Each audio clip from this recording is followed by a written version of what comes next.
Hello everybody, welcome along. My name is Benjamin Bloom. This is the Benjamin Bloom Football Channel. It is another transfer update. We are now able to do a transfer update virtually every 24, 36 hours given how many transfers are going through. So in this video series I will talk about done deals. We won't be doing any rumours or anything of that nature, but as soon as a player goes in or out of the Championship and there's a little group of them to talk about, I will be on here doing that. So if your club has signed or sold somebody, I've probably already talked about them in episodes 1 through 8. This is episode 9. Let's have a look, and oh my goodness, it's another one out of Wigan, and this is the most saleable asset, this one.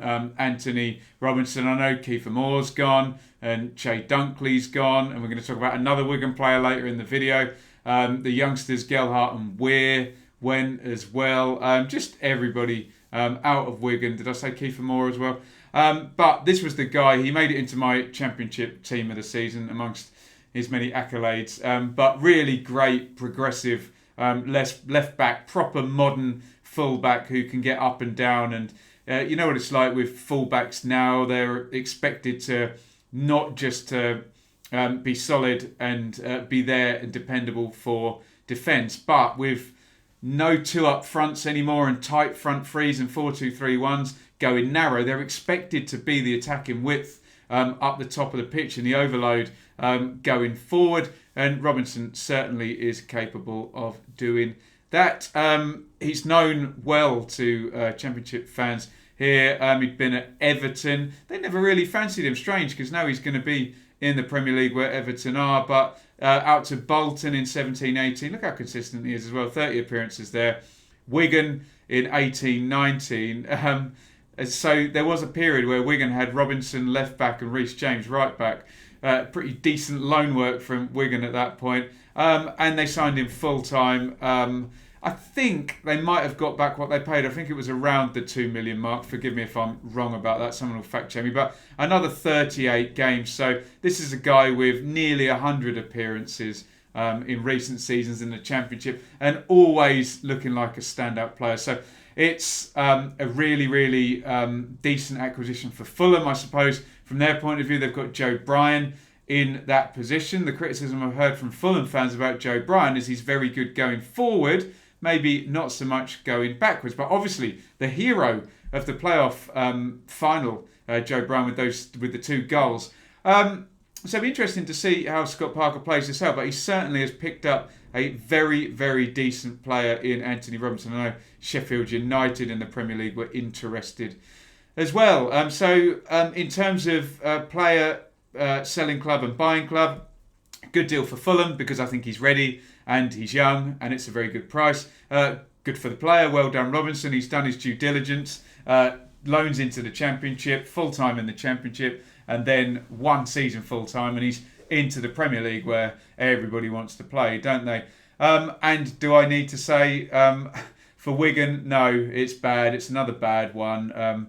Just hemorrhaging players now under this administration. So sad that what was built up into a very decent team, one of the best teams in the Championship for the second half of the season when everything sort of clicked together, all being taken apart. I forgot about Joe Williams as well. He went to Bristol City the other day. Just like 6 or 7 now of the team have gone. Very, very sad. But you'll be pleased with that if you are a Fulham fan.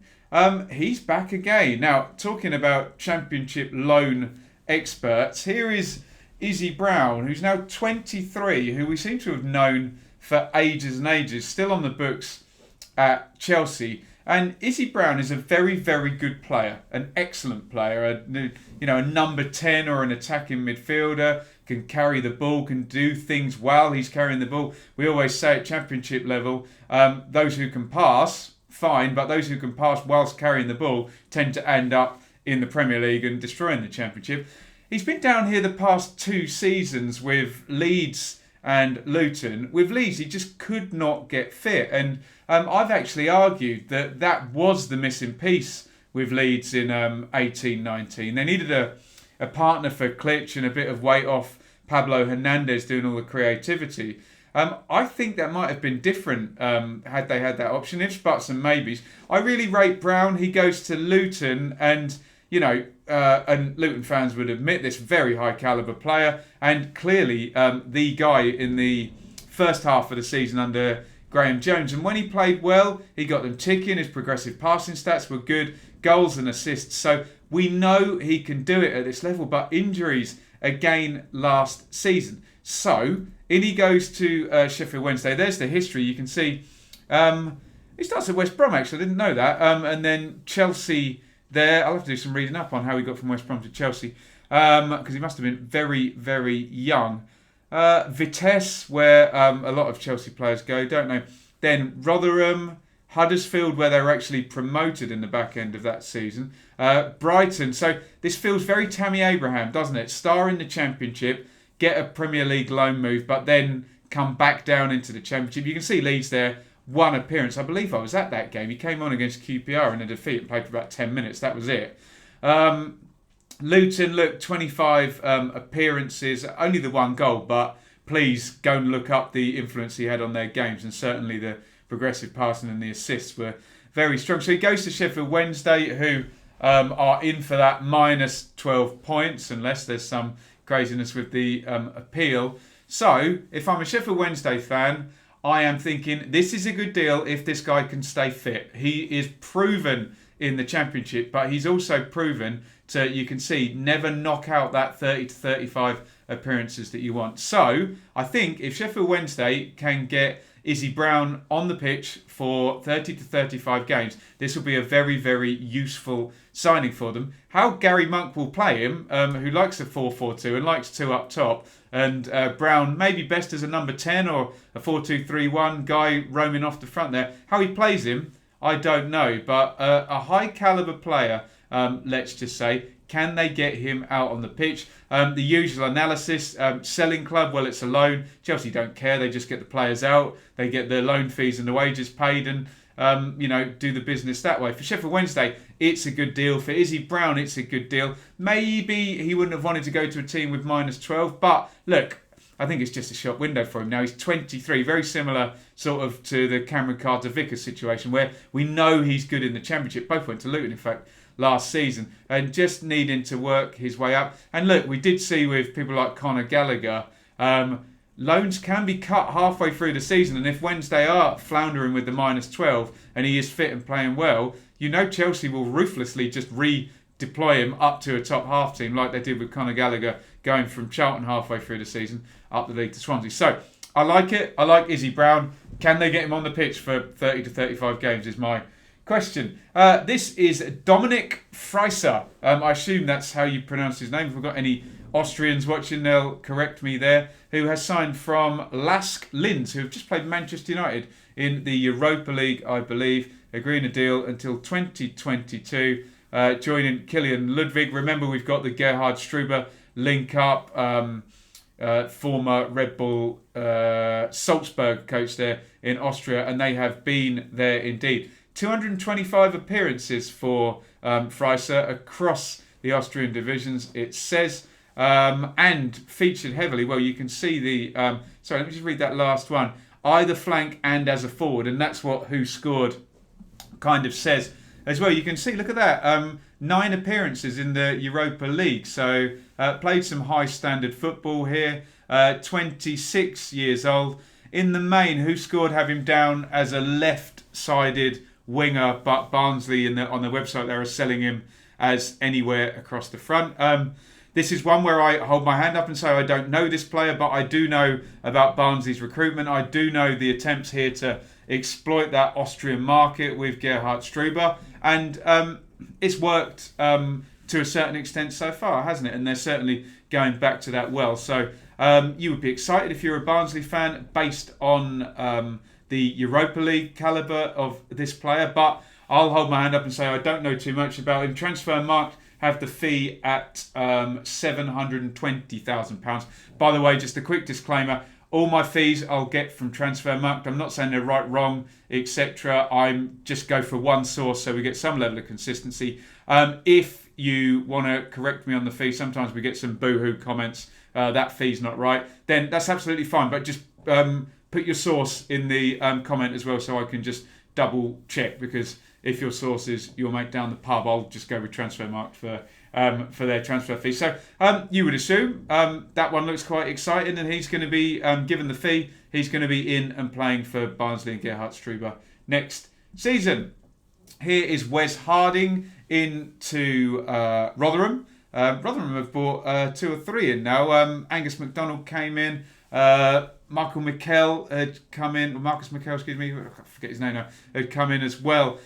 So this is Wes Harding, full back from Birmingham, primarily a right back, but can operate a number of positions across the defence. One of these ones where he's come through at Birmingham as a youngster. He has got a fair amount of game time, but it looks like Karanka obviously doesn't fancy him there as a first choice. I mean, fans love to see one of their own come through. In terms of the game time, you can see there 9 appearances there, 17, 18. He's only 23.